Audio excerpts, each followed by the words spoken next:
আল্লাহ পাক রব্বুল আলামিন জানিয়ে দেয়, কুল, হে নবী আপনি বলে দেন, লাইয়ান ফাকুমুল ফিরার, মৃত্যু থেকে পালায়ন তোমাদের কোনো কাজে আসবে না। ইন ফারারতুম মিনাল মাউতি আবিল কাত, যুদ্ধ থেকে পালায়ন যদি করো, মৃত্যু থেকে যদি পালায়ন করতে চাও, মৃত্যু থেকে পালায়ন তোমাদের কোনো কাজে আসবে না। আল্লাহর কাছে যদি বলি, আল্লাহ লোহার সিন্দুক যদি বানাই, পাহাড় কেটে যদি গুহা তৈরি করি, রাজপ্রাসাদ তৈরি করি, এমন সুন্দর একটা সিন্দুক বা একটা কক্ষের ভিতরে যদি আমি থাকি, মৃত্যু সেখানেও আমাকে আক্রমণ করবে কিনা? আল্লাহ পাক রব্বুল আলামিন বলেন, আইনামা তাকুনু ইউদরিকুমুল মাউত ওয়ালাউ কুনতুম ফি বুরুজিম মুশাইয়াদা। বান্দা যেখানেই থাকো না কেন, যেই প্রান্তে তুমি থাকো না কেন, মৃত্যু সেখানেও তোমাকে পাকড়াও করবে। ওয়ালাউ কুনতুম ফি বুরুজিম মুশাইয়াদা, যদি অট্টালিকা বানিয়ে অথবা লোহার সিন্দুক বানিয়ে যদি তুমি সেখানেও আশ্রয় গ্রহণ করো, মৃত্যু তোমাকে সেখানেও পাকড়াও করবে। আল্লাহর কাছে যদি আবার প্রশ্ন করি, আল্লাহ মৃত্যু আসার সময় একটু সময় নিতে পারবো কিনা তওবা করার জন্য, আল্লাহ পাক রব্বুল আলামিন কালামের ভিতরে জানিয়ে দেয়, লিকুল্লি উম্মাতিন আজাল ফাইজা জাআ আজালুহুম লা ইস্তাখিরুনা সাআতাও ওয়া লা ইস্তাকদিমুন। প্রত্যেকের জন্য, লিকুল্লি উম্মাহ, প্রত্যেক দলের জন্য, আমার জন্য, আপনাদের জন্য, আমাদের সকলের জন্য নির্ধারিত একটা সময় আছে। ফাইযা জাআ আজালুহুম লা ইস্তাখিরুনা সাআতাও ওয়া লা ইস্তাকদিমুন। নির্ধারিত সময় যখন চলে আসবে, একটা সেকেন্ড দেরিও হবে না, একটা সেকেন্ড আগেও হবে না, আমাদের রূহ কবজ করে নিয়ে চলে যাবে। এই যে আমি কিছু আয়াত বললাম, প্রশ্ন করলাম, কালামের থেকে আবার উত্তর খুঁজলাম, এইগুলো দ্বারা আপনারা কি বুঝলেন? মরা লাগবে, মরা লাগবে। সন্ধ্যার সময় শুনলাম বাজারে নাকি একজন স্ট্রোক করে মারা গেছে। এই অবস্থা, সকাল 10:30টায় গোহরপুরে একজনের জানাজা আদায় করা হয়েছে। তো এই যে অবস্থা, আমরা একে অপরকে বিদায় দিতে থাকি, শিক্ষা নেই না। এই সব কিছু কালামে পাকের এই 7-8টা আয়াত যে আমি তেলাওয়াত করলাম, এর দ্বারা এটাই সুনিশ্চিত যে মৃত্যু আমাদের আসবে। এই দুনিয়াকে আল্লাহ পাক রব্বুল আলামিন ধ্বংস করে দেবে, দেয়ার একটা মাঠ আল্লাহ কায়েম করে, সেটা হলো কিয়ামতের মাঠ। সেটা কি?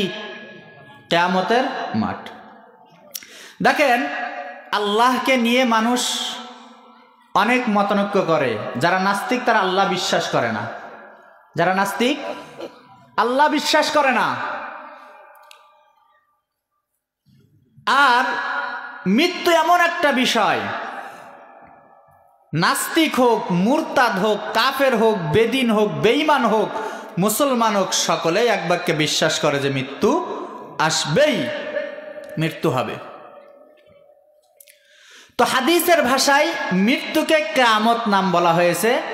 তো কিয়ামত দুই ভাগে বিভক্ত, একটা হলো কিয়ামতে কুবরা অর্থাৎ বড় কিয়ামত, আর একটা হলো ছোট কিয়ামত।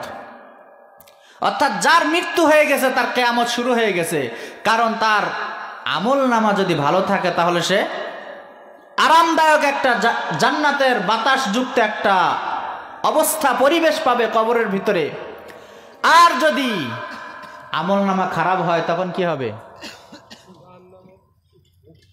হুজুরদের মুখে শোনেন না, আল কবরু রাউযাতুম মিন রিয়াজিল জান্নাহ আও হুফরাতুম মিন হুফারিন নার।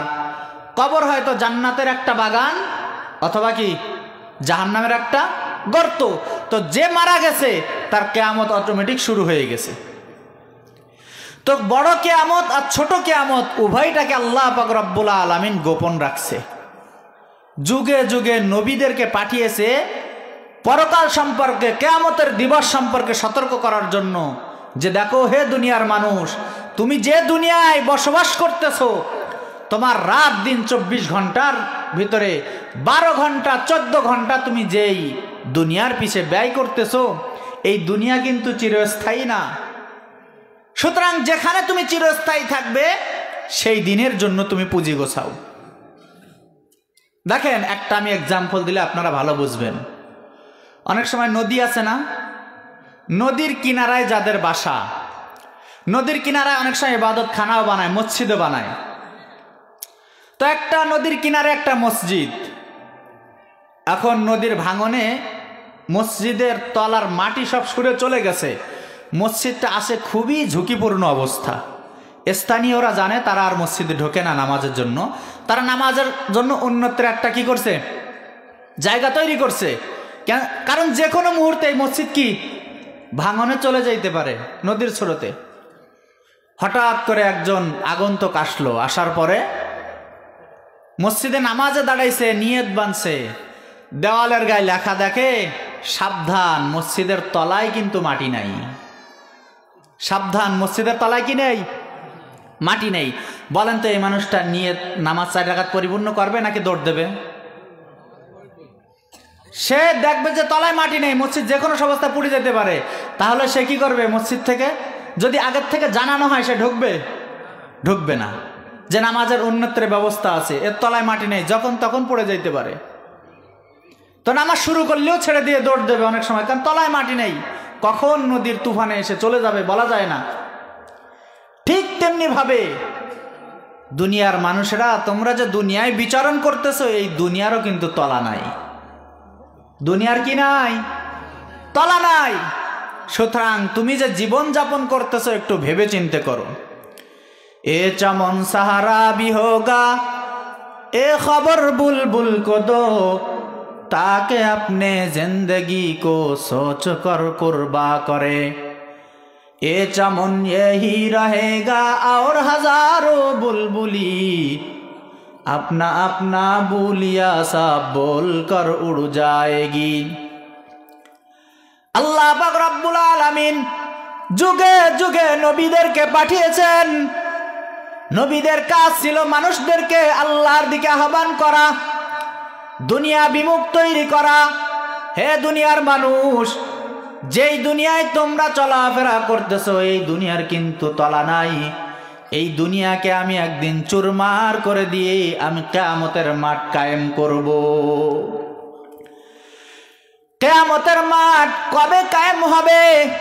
আল্লাহ পাক রব্বুল আলামিন এই বিষয়টা না নবীকে জানিয়েছেন, না ফেরেশতাদেরকে জানিয়েছেন।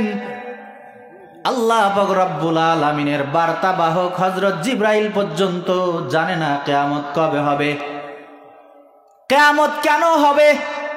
আল্লাহ পাক রব্বুল আলামিন অন্য আয়াতে বলেন, ইন্নাস সাআতা আতিয়াতুন আকাদু উখফিহা, নিশ্চয় কিয়ামত আসবেই আসবে। আমি আল্লাহ চাই এই কিয়ামতের দিন তারিখ, কিয়ামতের সময়টা গোপন রাখতে আমি আল্লাহ চাই। কারণ কি? আল্লাহ পাক রব্বুল আলামিন বলেন, লিতুজুজা কুল্লু নাফসিম বিমা তাসা, প্রত্যেকটা মানুষ যা উপার্জন করছে, চুরি করছে, ডাকাতি করছে, নামাজ পড়ছে, জেনা করছে, ব্যভিচার করছে, যা যা অপরাধ সে করছে, তার কাজের বদলা দেওয়ার জন্য আমি আল্লাহ কিয়ামত কায়েম করব। কবে করব এটা আমি আল্লাহ গোপন রেখে দিলাম। দেখেন কিয়ামত কেন হবে? কারণ অনেকগুলো। আমি ছোট্ট একটা উদাহরণ আপনাদের সামনে পেশ করলে আপনারা বুঝতে পারবেন যে কিয়ামত হবে কেন। আচ্ছা, আমাদের সমাজে অনেকে বিদেশ যায় না, তো অনেক আমরা যাদের মাধ্যমে যাই তাদেরকে অনেক সময় দালাল বলি, তাই না? তো এক দালালে 10 লাখ টাকা নিছে, ছেলেকে কোথায় পাঠাবে? ইটালিতে পাঠাবে। কত টাকা নিছে? 10 লাখ। এখন সে বিদেশেও নিয়ে যায় না, টাকাও ফেরত দেয় না। এমন অবস্থা আমাদের দেশে হয়। বিদেশেও নিয়ে যায় না, আবার কি করে না? টাকাও ফেরত দেয় না। এখন এই বেচারা যারা সমাজের মোড়ল আছে, মাতব্বর আছে, তাদের কাছে গেছে, যাই বলছে যে চাচা সে তো আমার থেকে 10 লাখ টাকা নিছে আমার ছেলেকে বিদেশ পাঠানোর জন্য, কিন্তু সে টাকাও দেয় না, আমার ছেলেকেও নিয়ে যায় না, দুইটার একটা তো করবে সে, কিন্তু কোনোটাই করে না। এখন কি করার? এখন চাচা বলতেছে, ভাই দেখো সে অনেক পয়সাওয়ালা মানুষ, তার লাঠিয়াল বাহিনী আছে, ক্যাডার বাহিনী আছে।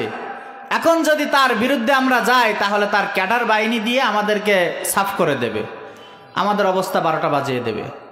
তা তুমি এক কাজ করো, পরের টাকা মেরে কেউ কখনো বড়লোক হতে পারে না, সুখী হতে পারে না, তুমি ধৈর্য ধরো, আল্লাহ একটা ফয়সালা করবে। আচ্ছা আপনারা বলেন তো, হে ব্যক্তি বিচার পাইল না ওয়াজ পাইল? বোঝেননি আমার কথা? চাইলো, গেল কিসের জন্য? গেল তো সে বিচার চাইতে। এখন সে বিচার পাইলো না ওয়াজ পাইলো? মুরব্বীরা কি করলো? তাকে ওয়াজ করে দিয়ে দিল, তুমি ধৈর্য ধরো, অন্যের টাকা মারি কেউ বড়লোক হতে পারে না, সুখী হয় না, মোটামুটি বা ভালো সুন্দর করে একটা ওয়াজ করে তাকে ছেড়ে দিছে। এখন এখানে বিচার পাইল না কিসের জন্য? লাঠির জোরে। লাঠির জোর আছে তার। এবার এই বেচারা গেছে টিউনু সাহেবের কাছে। টিউনু সাহেবের কাছে যে বিচার দিচ্ছে, সম্পর্ক খুঁজে দেখে যার নামে বিচার দিচ্ছে সেটা হলো টিউনু সাহেবের শালা। যার নামে বিচার দিচ্ছে সে কি? টিউনু সাহেবের শালা। আচ্ছা এখন রায় কি এর পক্ষে আসবে নাকি শালার পক্ষে যাবে? হ্যাঁ, শালার পক্ষে যাবে তো। এই অবস্থা। এখানেও সে বিচার পাইল না, কারণ কি? স্বজনপ্রিয়তা, তাই না? স্বজনপ্রিয়তার কারণে সে এখানেও বিচার পাইল না। প্রথমে বিচার পায় নাই লাঠির জোরের কারণে। আচ্ছা এবার ওই যে অপরাধী যে 10 লাখ টাকা নিছে, এও খোঁজ লাগায় যে কোথায় কোথায় যায়, খোঁজ রাখে, লোক লাগিয়ে দিয়েছে, দেখবা এ কোথায় কোথায় যায়। এখন বেচারা শেষে অপারগ হয়ে গেছে থানায়। থানায় যে ডায়েরি করে আসছে, কেস লিখে আসছে। এখন হে দেখছে থানায় যেহেতু গেছে ওসি সাহেবের বাসায়, হে আগের থেকে 20,000 টাকার একটা প্যাকেজ নিছে, 5,000 টাকার শাড়ি নিছে, একটা বড় দিকে একটা মাছ কিনছে, আর যা যা মিষ্টি মিঠাই যা যা নেওয়া লাগে সব নিয়ে ওসি সাহেবের বাসায় এসে কলিং বেল বাজায়। এখন বাসার দরজা দিয়ে, অনেক সময় বড় লোকদের ব্যাপার, দরজা দিয়ে দেখা যায় যে বাইরে কি আছে। ওসি সাহেবের স্ত্রী দেখে যে বাইরে একজন অনেক মাল সামানা নিয়ে, শাড়ি টাড়ি প্যাকেটও দেখা যায় শাড়ির, সুন্দরভাবে আসছে, মনে হয় কেউ হাদিয়া নিয়ে আসছে। দরজা খোলে, এবার বলছে, মা আমি আপনার ধর্মের ছেলে। কি কয়? এখন যখন মা ডাকছে আর বলছে আমি আপনার ধর্মের ছেলে, মহিলা মানুষ তো মনটা গলে গেছে, বলছে বাপ ভিতরে আসো। সে মা আমি মাঝে মাঝে বিদেশ যাই, বিভিন্ন ব্যবসা বাণিজ্য, আপনারা নতুন আসছেন, আমার সাথে পরিচয় হয়নি, তো আপনি আমার ধর্মের মা, এই নেন আপনার জন্য এই শাড়িটা নিয়ে আসছি, এই বোয়াল মাছ নিয়ে আসছি, এই যা যা মিষ্টি মিঠাই যা সব দিছে। দেওয়ার পরে বলছে বাপ একটু পানি খেয়ে যাও। কয় না মা আমি আরেকদিন আসবো। আরে না তুমি আসছো যেহেতু একটু পানি খেয়ে যাও। কয়ে না মা আমি আরেকদিন আসবো, সমস্যা নেই। তখন ওসি সাহেবের স্ত্রী বলতেছে, বাপ তোমার যদি কোনো সমস্যা হয় আমাকে জানাইও। হ্যাঁ, এখন বলছে মা আমার নামে ওসি সাহেবের কাছে একটা মামলা আসতে পারে, আপনি একটু খেয়াল রাখেন। এই বলে সে চলে গেছে। কয়ে তোমার মা যেহেতু, আমাকে যেহেতু মা ডাকছো, কোনো চিন্তার কারণ নেই, আমার ছেলের গায়ে কে হাত দেয় আর কে তাকে জেলে ঢুকা আমি দেখে ছাড়বো। ওসি সাহেব বাসায় আসার পর দেখে বড় মাছের কাল্লা তাকে দিছে, মিষ্টি মিঠাই যা খাওয়ার, খুব স্বাদ হয়েছে। খাওয়ার পরে এখন স্ত্রী বলতেছে, দেখো এই নামে যদি তোমার থানায় কোনো ডায়েরি আসে তুমি তাকে একটু ছাড় করে দিও। ওসি সাহেব বলতেছে যে বিচার সবার জন্য সমান, আমি এই কাজ করতে পারবো না। তখন স্ত্রী বলতেছে, দেখো এতক্ষণ যা যা খাইছো এগুলো সব ফেরত দিবা, নাই আমার পক্ষে রায় দিবা। এখন ওইগুলো ফিরাই দেওয়া সম্ভব? সম্ভব? কোন কাজটা করা সম্ভব? রায়টা একটু ঘুরাই দেওয়া সম্ভব, তাই না? আচ্ছা এখানেও সে বিচার পাইল না, কিসের কারণে? ঘুষের কারণে, কালো টাকার কারণে, তাই না? এই অবস্থা আল্লাহর জমিনে আছে না নেই? বলেন না কেন? লাঠির জোরে বিচার পায় না সাধারণ মানুষ, স্বজনপ্রিয়তার কারণে বিচার পায় না সাধারণ মানুষ, কালো টাকার কারণেও সাধারণ মানুষ বিচার পায় না, এই অবস্থা আছে আল্লাহর দুনিয়ায়। তাই আল্লাহ পাক রব্বুল আলামিন বলেন, হে দুনিয়ার মানুষ, আমি এই দুনিয়াকে একদিন তছনছ করে দেব। দুনিয়ার সব কিছু আমি চুরমার করে দিয়ে একটা মাঠ আমি কায়েম করব, যেই মাঠে